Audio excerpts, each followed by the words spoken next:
scientists have found out that an octopus, a lovely, lovely octopus that will predict, their football results, will randomly punch a fish in the face for no reason other than spite.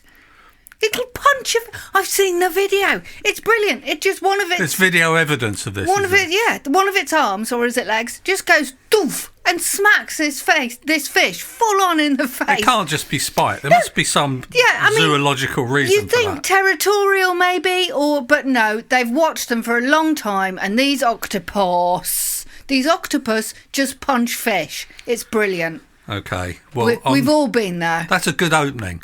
I like that. Thank you. That story had opening written all over it, didn't it? This is Sowerby and Luff Deluxe.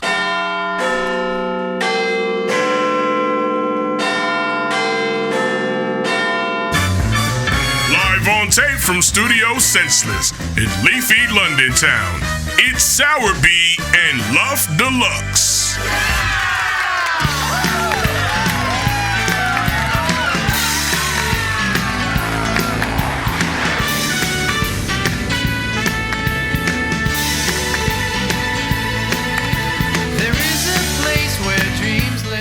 Welcome, one and all, to Sowerby and Luff Deluxe. I'm Brian Luff. And I'm Georgina Sowerby.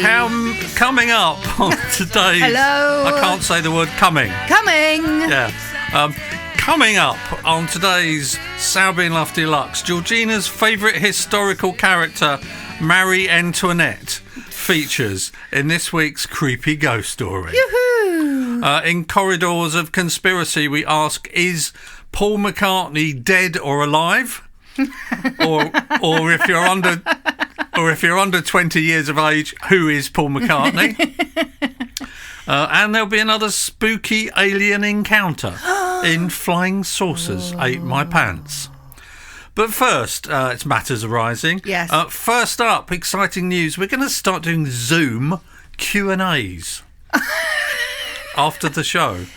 If that's news to you, it's news to Georgina as well. Yay! So if you want to come face to face with Georgina and I live on Zoom, send us some questions. Places are extremely limited because, as you know, you can't cram too many people onto Zoom. Otherwise, it just gets chaotic. Yeah, so there'll be very intimate affairs. So it's very much first come, first served. All our lovely patrons will get a message this week telling them the time and the Zoom ID of the next Q&A. Isn't that exciting, Georgina? It is exciting. So you'll be able to see our listeners. You'll be able to just see what they look like. I know what they look like. I'm friends with a lot of them on Facebook. That was the first matter arising, which was exciting news. Yes, very. Now, second matter arising. Georgina, am I self-absorbed? So self-absorbed. This came up. We were watching something and someone on the television said that they've been accused of being self-absorbed, right? So I said to you, Georgina, am I self-absorbed? And I waited. and you didn't listen to the answer. No, I waited for you to reply. Yeah. And you didn't reply. You just looked at me. I was so self-absorbed, I didn't notice you asking the question. So, yes, we won't go into that. But you still haven't answered the question, Georgina. I just did. Giving me snake. Yes. No, you are completely self-absorbed. That was this week's Matters Arising. Can I give a Matters Arising from today? Oh, yes. Because there was dead air there for a moment. No. There's a Matters Arising today. I was in a shop. Yes. And I was wandering around, and I know it's half term, and there was a little kid, but this little kid wouldn't stop shouting like la, la, la, la, la, like to everything, just noise. And the mother was obviously trying to shop, and she was looking at clothes, and the little boy kept yelling and yelling. At this point, I would take the little boy out and just go, right, enough, let's go and put some sugar in you or something like that. And the mother... Let's put some sugar in you. Yeah, let's calm you down and put some sugar in you. But the mother looked at the shelves and there was a toy drum. So she bought the toy drum to keep the child happy. And the rest of the time I was talking to my friend in the shop, there literally was a... Oh, no. Because he'd been given a toy drum. So instead of screaming, he was now drumming. First rule of parenting is never buy a toy drum for your child, or indeed any other kind of musical instrument. I know. I mean, it's literally the day one, lesson one, rules of parenting. I think my mum had 2 regrets when I was growing up. One was allowing me to have a hamster, which I was quite scared of, to be honest. Did you used to hit that with a stick instead of the drum? No, I used to punch it in the face like an octopus.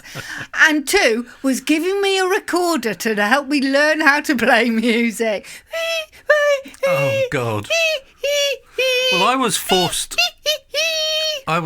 to play the piano when I was small. They tried that on me, it didn't work. I did, well, just purely by playing it parrot fashion, because I learnt where to put my fingers on the keys. I had no natural musical ability. I know that, at all. But just by parrot fashion, I managed to get to grade 4.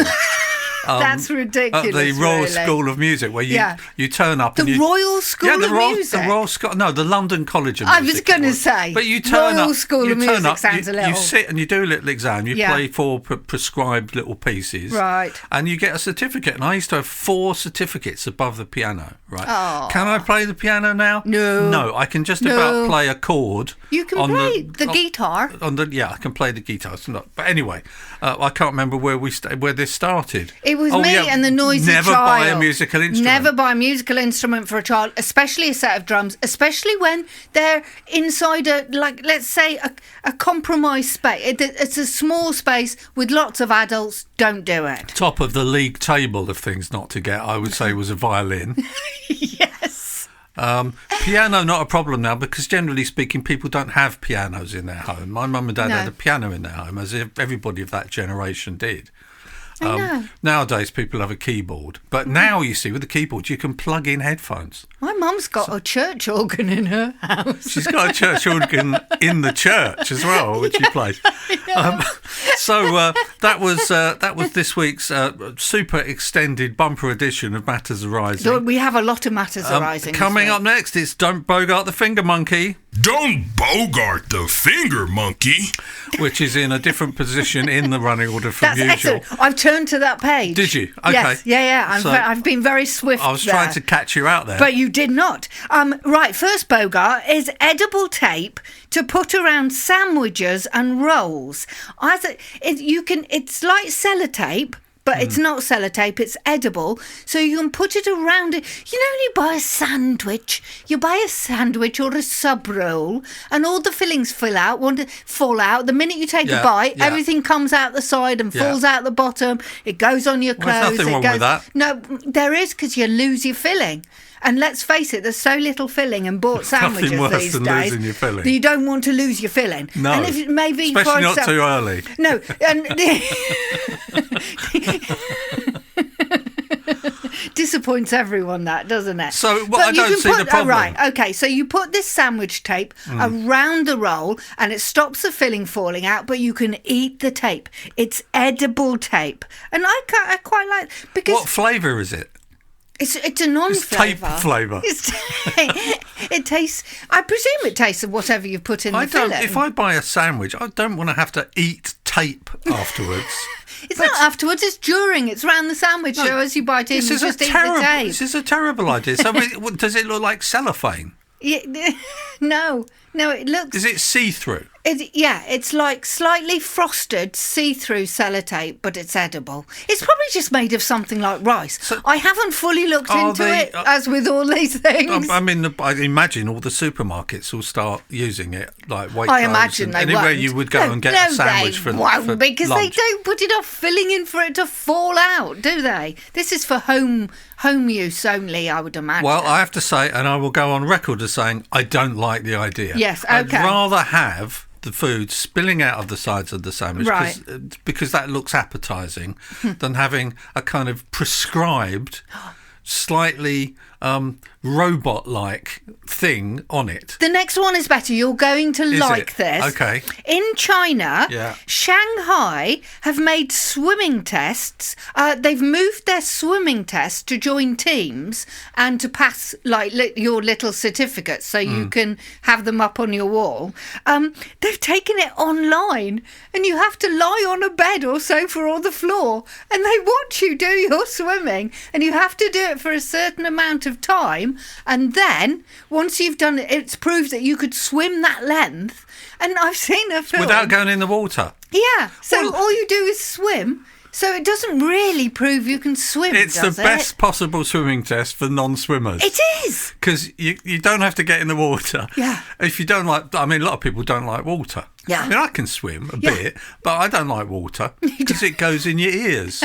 And I have ear issues. But I like the idea. I could take a swimming. Like, if you want to do the mile long, I'm doing swimming now. No, But it would for the be record, great. Georgina I is am doing making the swimming motion. Swimming motion. In fact, you're on dry land, you're doing the swimming motions. That's enough to get a swimming certificate. Yes, it is now in Shanghai. I love that. That's the most stupid thing I've ever heard. It is, isn't it? And I've heard a lot of stupid things on this podcast. The fact that you can get a swimming certificate without getting into the water. It's great, though. It's the diving that proves a problem. The diving certificate, you have to get on top of a wardrobe and it hurts when you land on the and ground. that one, land head first. Yeah.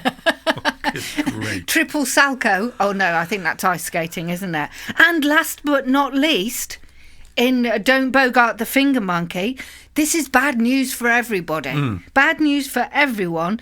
The world's inner core may have paused and could go into reverse. Paused. Yeah. The world's inner core has paused and may go into reverse. So hang on. I'm going to put up a disclaimer right now. I have no idea what that sentence means. The Earth's inner core is a molten You know what mass. comes out of volcanoes? I think it's in right at the centre of the Earth. Right. It's that. It's just a great big ball of molten lava. Okay. How has that gone into reverse then? And do you think it's cooling? I imagine that means it's cooling. Oh, right, okay. And does that mean that the Earth is going to do what? What's the prognosis here? I didn't follow it up by doing any research whatsoever. Is it going to start spinning the other way? Yes. I don't know. It's going to get nearer to the moon, isn't it? That sort of stuff. I have to say, in the early days of this podcast... Yeah, I used to do proper research. I feel that you used to do a bit more research. I think since we went but we're paper free now. Kind of, yeah. So you used to come into the studio with lots of bits of paper and little Yeah. notes.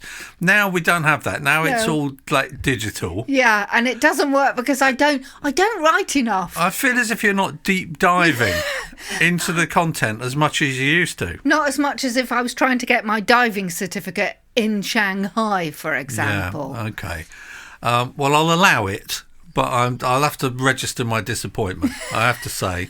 The first two items, you had done a reasonable amount of research on. Swimming on the floor for your swimming test, brilliant. The inner core piece. Edible tape, it's interesting. The inner core piece might not even make the edit. Yes. I'm thinking.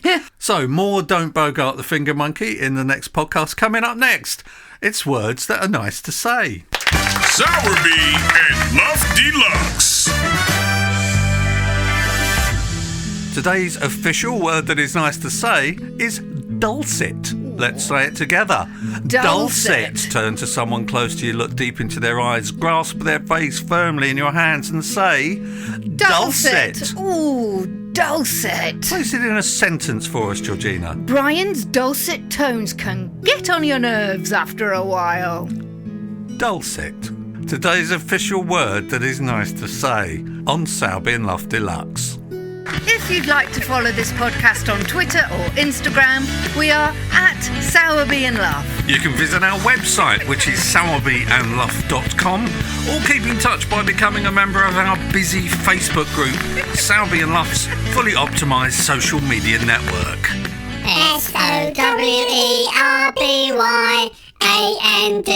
SOWERBYANDLUFF. Thanks to the mice who live under the sink there, whose main job on this podcast is to spell our names. Because even after all these years, some people do not know how to spell either Sowerby or Luff. So there we go. The mice are here to help you with that. Still to come on Sowerby and Luff Deluxe, does the ghost of Marie Antoinette still haunt Versailles? Of course it does. Why wasn't Paul McCartney wearing any shoes when he walked across that zebra crossing? Because he's dead. In Abbey Road. And in Flying Saucers Ate My Pants, how can we prove once and for all whether alien abduction is a thing? To listen to the full-length version of this podcast, go to patreon.com/Studio Senseless and become a patron of Sowerby and Luff Deluxe.